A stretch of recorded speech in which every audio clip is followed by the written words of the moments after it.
Alright, anime fans, it's time to get your undies in a twist, because in today's humble opinion, we're going to be mounting an attack on Titans in Titan Souls.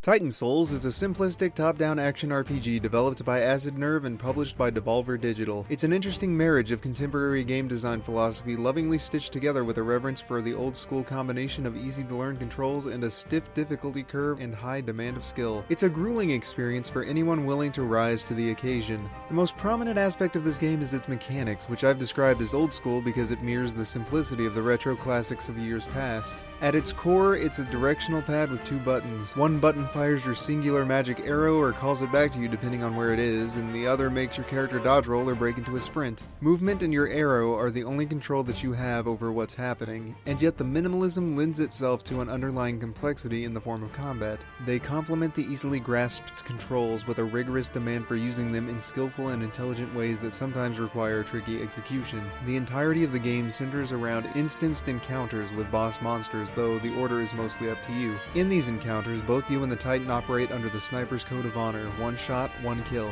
The catch is that you each have a sword of defense. For the Titan, it's various challenges that must be met in order to reveal a window of opportunity to strike their weak point. Your defenses are your wit, reaction time, and tenacity. A little more abstract, sure, but you're a thinking being. They're just code. Were you wanting a challenge or a tender embrace in front of the moonlit ocean, you pansy? Every fight is masterfully crafted to engage your mind with the puzzle at hand while simultaneously demanding physical coordination to evade and experiment so you can stay alive long enough to observe and formulate a plan. Trial and error is the backbone of every encounter, and the only real punishment is the walk of shame that taxes your patience. But that can be quick to infuriate you if you're dying faster in the fight than the time it takes you to walk back to it. But if you're able to survive long enough, battles can almost be meditative, since every piece of your conscious mind is focused.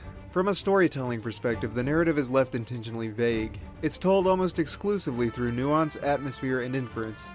Like, when you kill things, the color of their rooms become less saturated.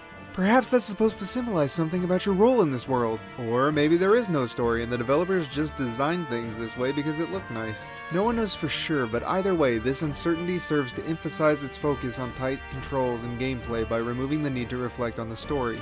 Unless you're one of those people that overanalyze every pixel to come up with a theory that somewhat resembles cohesive, in which case you may not make it very far to begin with. Wasting all of that brain power on thinking is going to get you killed. Wait. Is that the message?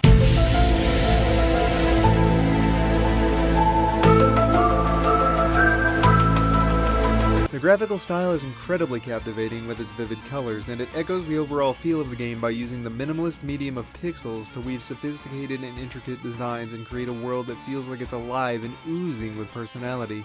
The only complaint that I have is that the only thing that decides how long it takes you to play through this game is how bad you are at it. If you're especially good or understand how the fights work, you can plow through each battle within seconds. I personally tend to favor games with a little more meat on their bones, but then again I can also see how this complaint might be a compliment to the speedrunning community, so I won't knock it too hard for that aspect. All things considered, it's a game that I'd expect to pay $10 for, but with all of its innovation and charm, $14.99 doesn't seem too far-fetched.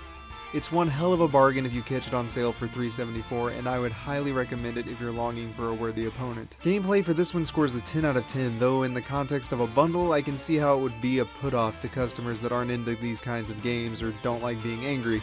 So I have to put value at an 8.5 out of 10. With an average of 9.25, it earns an A.